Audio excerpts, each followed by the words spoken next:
Welcome. It's the FIH Hockey Pro League show, and two great guests today. We've got Marsha Cox, who actually this is a first for Marsha because she's actually going to be joining me on these shows as a co-host. So hi Marsha, how are you? Hi Sarah, I'm good, thanks. And you? I'm really good. For anyone who doesn't know Marsha, and that must be very, very few people within the hockey world, Marsha is a South African hockey legend, more caps for a team sport than any other player from South Africa. So we're very, very lucky to have her and her knowledge on the show on a regular basis. Another knowledgeable person on the show today is Simon Mason, former GB and England goalkeeper, and now pretty fair to say the voice of hockey, certainly Pro League hockey. So hi Simon, how are you? I'm good, thank you very much. Yeah, I had a good weekend watching some Pro League, so looking forward to having a chat about it. Yeah, and there's a lot. I mean, there is so much hockey going on at the moment. It really is. It's really quite brilliant for anybody who likes international hockey. The main points we're going to be covering today, really, Spain versus England men. It was the opening matches for both those teams at the FIH Pro League. Netherlands, they were taking on Spain. Spain women in Spain's first FIH Pro League match. And we'll also have a look ahead to some of the fixtures that are coming up this week. But without any further ado, throwing her in at the deep end, Marsha, I'm just going to hand over to you for a minute. Yeah, thanks, Sarah. Really looking forward to this. Simon, it's so amazing to have you on the show, especially after this weekend. Wrapping up just the games that we saw, what is your take on a very exciting English men's team? The results, obviously, with the dominant positive scoreline from game one, and then the much closer from game two were positive for England to take back. But I think certainly the 6-1 was a little bit flattering. Both the coaches in their team, in the interviews that we held with them, accepted, or certainly Zach Jones accepted, that they kind of just took their chances better than Spain did. Certainly in game one, very cagey first quarter. Both sides sort of trying each other out a little bit, and then Spain with a very meaningful attack that Ollie Payne had to make a good save from, and England 8 seconds later were sliding in to touch it in at the far post. We all know how fast the sport moves these days, and that's kind of testament to the athleticism of the players. But that was a little bit against the runner play. I think Spain were in it at that point. They just didn't quite have some of the structural identity that England had, I think. Max Caldas was talking about bringing young players in, as every coach was across the entire weekend, bringing new players in and starting a new cycle. And I think at half time, if I recall correctly, I think it was 2-0 possibly at half time. And it was still anybody's game. And then England just got a flurry of chances, really, as Spain just got pulled apart a little bit in that first game. And England played well. Offensively, they took those chances, and some great individual goals, some good strikes on target, and therefore that gap opened up. But I think the second game was a fairer reflection on where the two sides are. I thought Spain were much, much better, handled the ball much better, played a lot more aggressively. They seemed to get on the front foot. In the 6-1, they seem to go back into themselves a little bit, and we all know that sporting momentum, the much overused phrase of trying to step forwards and trying to be positive. And I think in the second game they maintained that, and they were a little unlucky, if you like, right at the end. I think the penalty corner, you could suggest, might have been a little bit harsh, but hey ho, you take your chances, and England did get the victory. But I think that was a truer reflection on the two sides.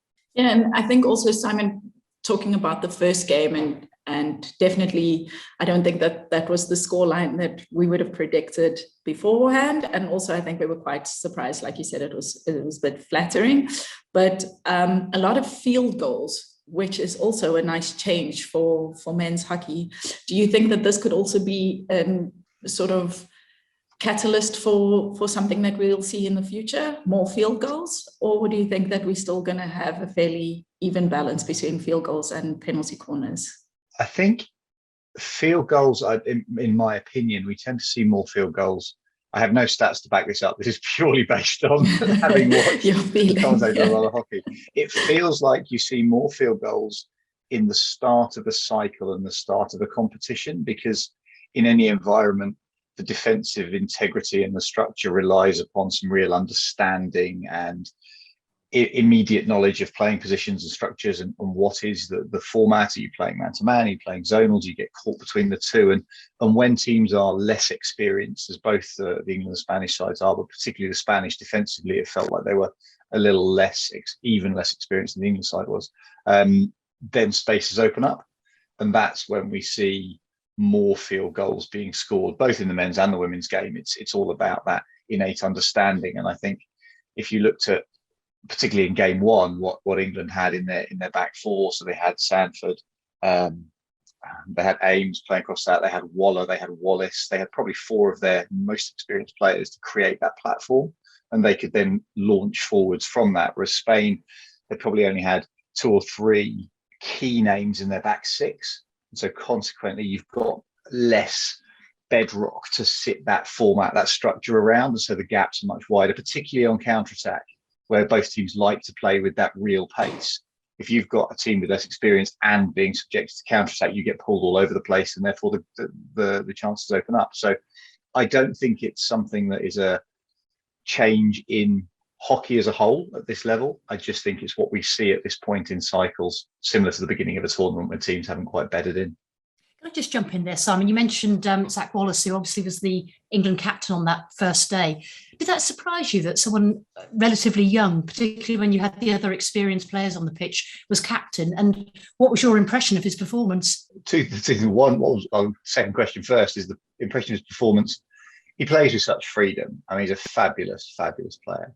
I think if you look back over the last, I lose track of time, 18 months, 2 years really, I think that the highlight was the European Cup that he played in. I mean, he was truly world class in that. I think at the Olympics, by his own admission, I don't think he played as well as he did in the preceding 6 months, but that's the pressure of an Olympic Games. And we see that so often with first time Olympians, is that the pressure of an Olympic Games actually has this subconscious impact. And quite often players who were in form up till 35 seconds before they got into an Olympic village, suddenly it just falls away a little bit. And you're only talking 5%, but he does things in a different way. And I was fortunate enough to be doing some work with Sam Ward, who wasn't there at the Super Sixes in England. And off mic, Sam was talking about just how good he is as a player and a leader. And despite his youth, how other players react to him, how hard he works, and all of that combines together for him to be put into that captaincy position. So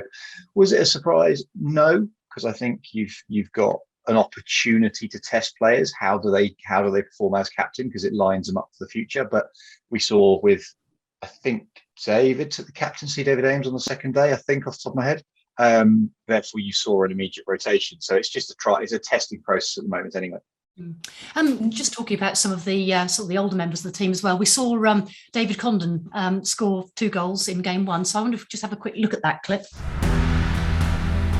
Sanford on the turn. And still there for them, and 2-0. England have a second. David Condon scores. Look at the aggression as he steps in, pops the ball across his body, and then finally it falls to Condon. But Smith had run through that middle channel, took the first touch and the second, and then Condon just open hand, Gretzky slap, ice hockey style. That slipped in behind. Could be a 5th. It is a 5th. It's another for England, and it's another for David Condon. That's a fabulous strike. Again, it was all about the midfield turnover. It was a really nice pass. But that connection absolutely drills it across the goalkeeper. But it was a beautiful floated ball into the circle. It was bobbling a little bit. That's a half volley. Yeah, a couple of beautiful goals there. Second one taken on the run. Really, really smashing goal. Just really my questions to both of you.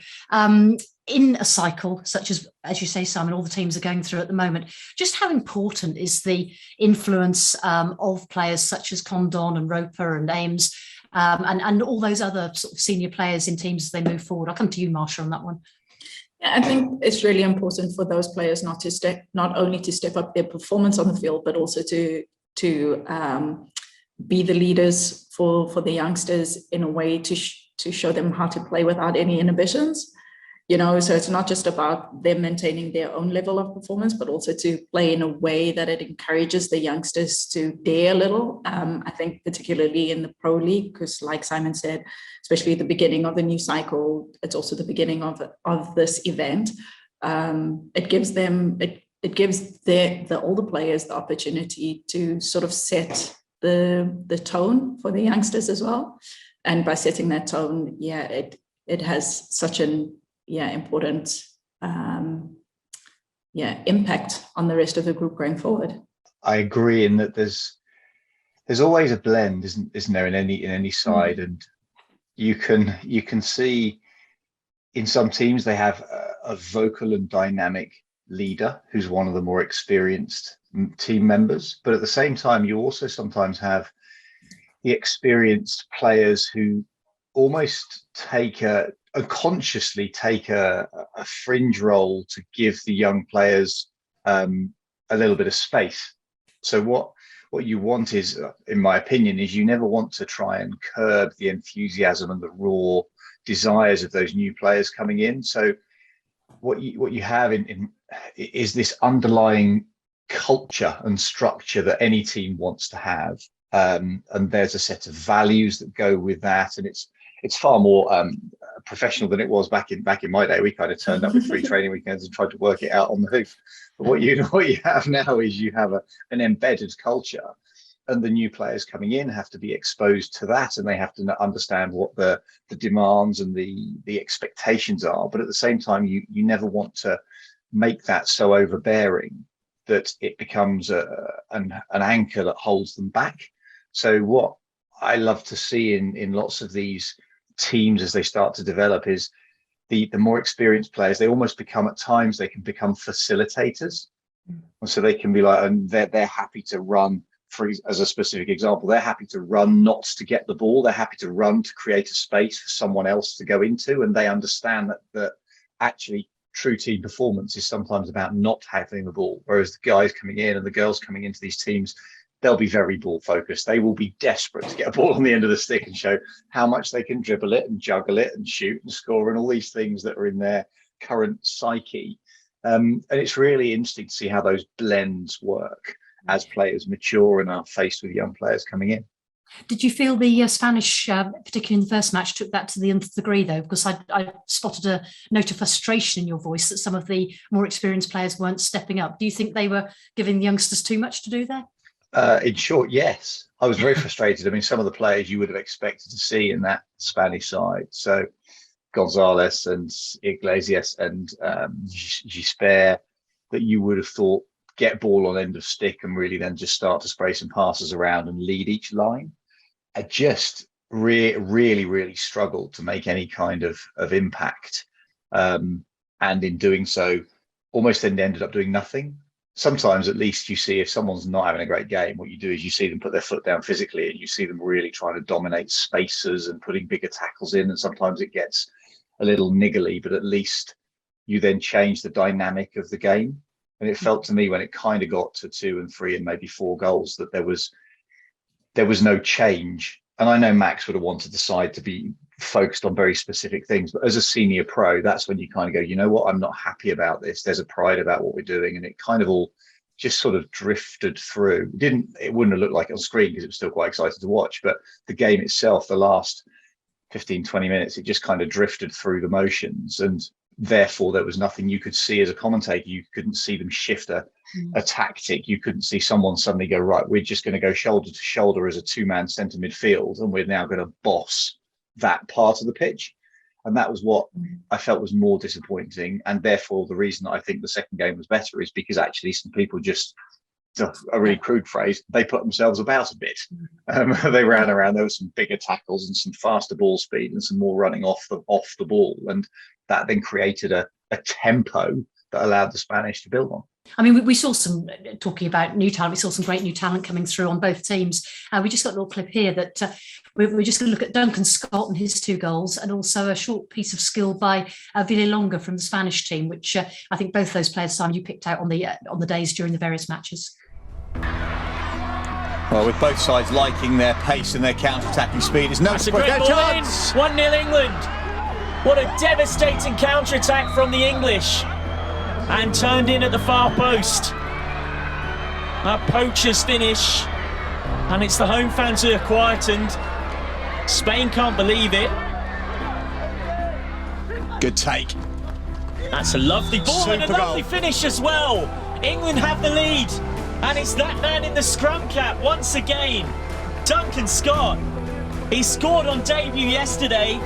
And now he's got 2 in 2. The man from Wimbledon on target once more. A proud moment for him. It's lost by Smith. Villalonga, teenager who's shown some bright touches on his debut, and just as I say that, he demonstrates Smith's that gonna again. Get carded. Smith's going to get carded. There's 3 tackles in a row there. Here we see why it was given. That's the actual one, but there's been 2 before that. Yeah. So as we see from both of those clips, I mean, Duncan Scott really did come on and make an impact, didn't he? And then the second, the Villalonga, I mean, his skills were just causing all sorts of problems for the English players. What were your thoughts on some of those new lads taking their place on the pitch? In short, I think they did brilliantly. There was some real standout performances. I mean, obviously, the first goal that we saw was the counter-attack goal that we alluded to earlier on. Spain had just had an attack at the other end and suddenly England come down. But that commitment to running shows the athleticism of Scott as he comes all the way down the pitch and then puts it over on the far post. And you have to do that running. You have to get there. If the goalkeeper had got more of a touch on it than he did, that would have gone back into his body. And therefore you kind of go, well, if I was standing there and waiting, but you can't. You have to go for it. And that shows a desire to get into those difficult positions, having made what must have been the best part of a 50-yard sprint down the middle of the pitch. Just go, this might happen. And you're playing on the what ifs. And that shows that he has an understanding of space and an understanding of the tactic in that environment. The second goal that he scored, actually, I think was a much better finish. The first one, the ball's coming across you to hit your stick, but Condon fed the ball in on the second one, and his ability to step across his defender and then play that first time ball kind of off your left hip. I'm a goalkeeper. All I've ever done is seen it, but at least you can appreciate the skill level. Marsha, you may well have a comment on the actual how hard it is to execute the actual skill. It made it look very easy, but you've got to get across the defender in the first instance. So to my mind, therefore, what it demonstrates is that he's getting on his front foot, he's attacking spaces, and that is the most important thing, because you're trying to be proactive. You're not waiting to see if that ball goes through the defender and you tap it in. You're putting yourself into a more difficult position physically. There's some contact there. You're trying to go towards the ball. Condon's ball across him isn't an easy one to deal with. It's in the air, and therefore he's got to play at it.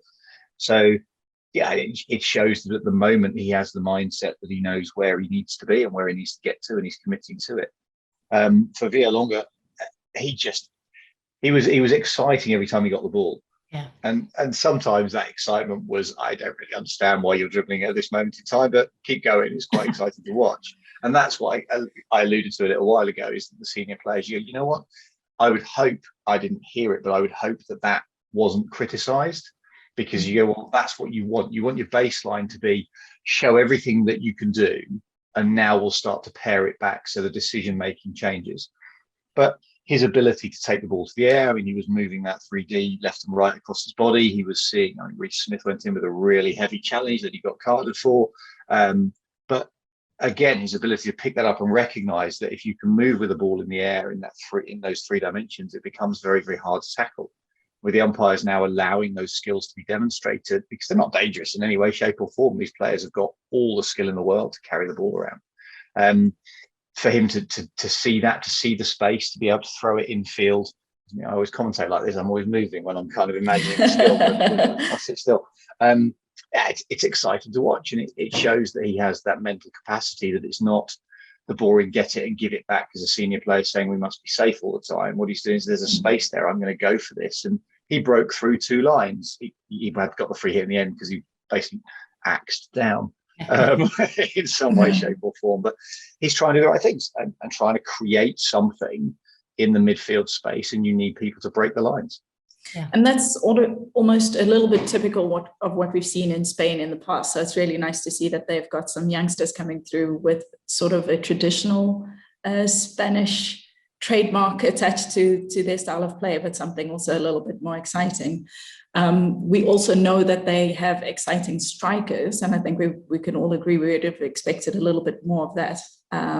What's your take on that connection then between exciting young midfielders and their experienced striker line? Do you think it's a matter of time for those connections to develop, or do you think that maybe it could also be something new that we see from the Spanish team that we're waiting for?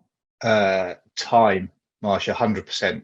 There was a real lack of connection in the final third, and you've identified it completely, is that they had some good ball through midfield, but in game one, those connections from midfield to forward line were just almost non-existent. There was very few balls in, and the balls that came in were they were the players running for deflections that were never going to happen because the angle of the ball was away from goal in the first instance, and therefore you've got players who are leading out. I mean, technically, I will draw it with my fingers. So technically, if the goal is here and players are leading out, you want the ball to come back once they've turned and they're coming back in again. What we saw was players leading out and receiving the ball on the way out.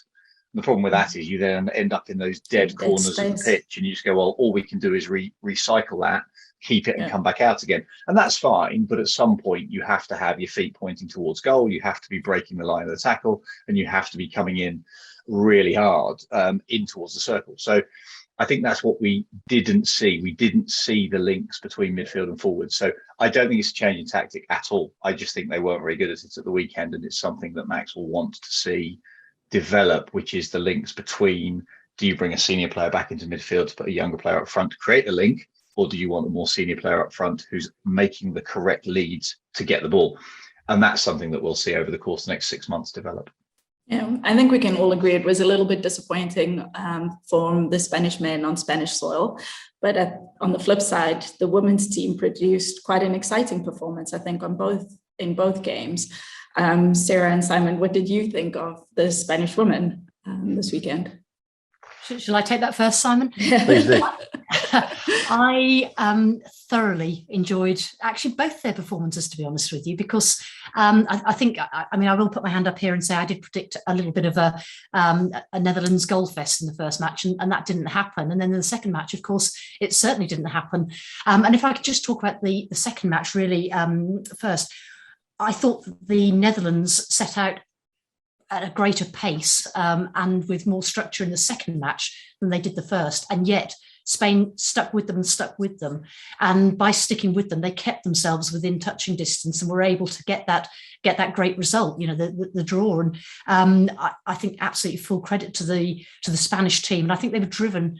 I thought that Georgina Oliver absolutely captained the team brilliantly. I thought that she held the midfield and led by example. But I mean, there must be some aching players today, because honestly, the work rate they put in to keep their team within touching distance was amazing. And I don't think the Dutch were bad. I think the Dutch were doing what they've been doing recently, which is taking their time about getting into a game. But the Spanish didn't give them a chance to put the foot down once they had got into the game. That was my take on it anyway.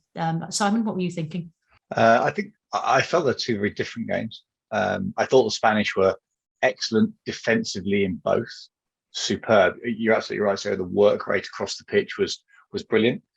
I think on Saturday they gave the Netherlands too much respect, and consequently, when they got it, I think it felt like it was a containment exercise, and there was a fear that if we give this away, then we're going to get pounded. And I understand why, because the Netherlands are the Netherlands. I mean, you're the habit of understanding that they win games somehow, and quite often by a large margin. So the fear of giving the ball away, I think, meant they weren't particularly expressive in the front third. So when they got the ball, they tended to dwell on it fractionally too long. The passes weren't particularly incisive.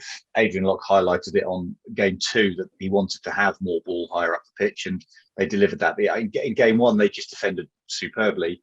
And I think the Netherlands got frustrated, but what then again frustrates me is you then don't see or didn't see a change in them. And that might be because Jamie in this instance wants to see a structural development over time. And I think potentially if it had been the Olympic final, the World Cup final, whatever, I think you might have seen a change. They might have thrown more through midfield. There would have been more pace going into that front zone. It felt a little bit that they played within their own parameters. I kept talking about they've normally got 4 more gears, and they certainly played in only the first 2.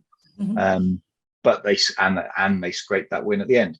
I think in game 2, however, I think the Spanish were brilliant. They handled the ball so well. Yes, they worked insanely hard in midfield and defence, but when they got it, they then got players in the right place. They bossed through midfield. You're right, Gigi Oliver was fabulous. Lopez in the middle of the back did really well from a distribution perspective, but they had good running lines in front of them, which meant they could get much higher up the pitch, create the opportunities. They got their set plays, and who doesn't love a good hit corner? Yeah. I was just thinking the same thing when I was watching it. Wow, this is really fantastic to see the hits, the return of the hits with success from the Spanish. But we also can't deny that Jibbe Janssen's flicks for the Netherlands were really superb. She's a young player, really exciting in the infield play, but also just so dynamic on her penalty corner. And I believe we have some clips of them. So Jibbe Janssen is on this time. They go to Janssen. Oh, that is brilliant from Jibbe Janssen. She's gone out to the goalkeeper's left end. There, the pull through. That creates the power. It's the push off the back leg. They go to Janssen again, and Janssen scores again. Low to the keeper's right this time. What is really interesting is to see the variation that she has. Her first one, she goes high, and the second one, she goes low. Also quite a petite little player. So I don't know what your guys' thoughts are, but I also think that this is really exciting for women's hockey to see also a change in a little bit of the structure of what a drag flicker could look like, and also how much power. It just shows that there's a lot in the technique of the skill. I don't know what your guys' takes are on her performance as a whole, and also how a young player can step up and make the difference in a game for a team. We gave her player of the match in the second game. We were asked our opinion as a comms team to suggest who it might be, and I'm always reticent to give it to a penalty corner striker just because they score a couple of goals. Because there is a routine that gets the ball to the top of the circle. Someone has to have won that. And if we go back several years over several cycles, Marsha, you and I will both have seen teams that almost carry a player. Yes. And they get World Player of the Year. And I have a real issue with that in terms of, I think we should retitle it into MVP, because if it was MVP, most valuable player, then you could just give it to someone who does very little other than score a hatful of goals all year. If it's about being the best player, I think that's a fundamentally different thing. But we did give it to Janssen on Saturday because her impact through the different lines as a hockey player was enough to justify me feeling that, yes, she put two goals on set plays and then on the shootout, but she did enough throughout the course of the game to actually make a difference within the 60 minutes. And it is exciting, therefore, to see a player who can do that. She's not being limited to what we would have seen historically. So it's kind of a stationary left back, right back, put them out on the touch line, and they'll do a bit of engine work up and down, but you're not going to see them break through lines and interceptions and eliminations, which is what you now do. And she's an athlete as well. She puts the miles in and creates opportunity for those around her. So yeah, really, really, really, really good performance from her. And the technique, particularly the second corner, if people want to look back on it, the long drag and the rip around her body for the deception, really good. Absolutely, a couple of amazing goals. And actually, as I say, that second game, just so enjoyable. I think we've got a lot of really exciting action to come from Spain as the league develops. Time, as usual, is catching up with us. So I just want to have a really quick look forwards with you both to the matches that are taking place this week, because we've got two more newcomers to the Pro League. And there's one team that I know Marsha is going to want to have a word or two about, and that's South Africa. So we've got France and South Africa making their debuts just this week.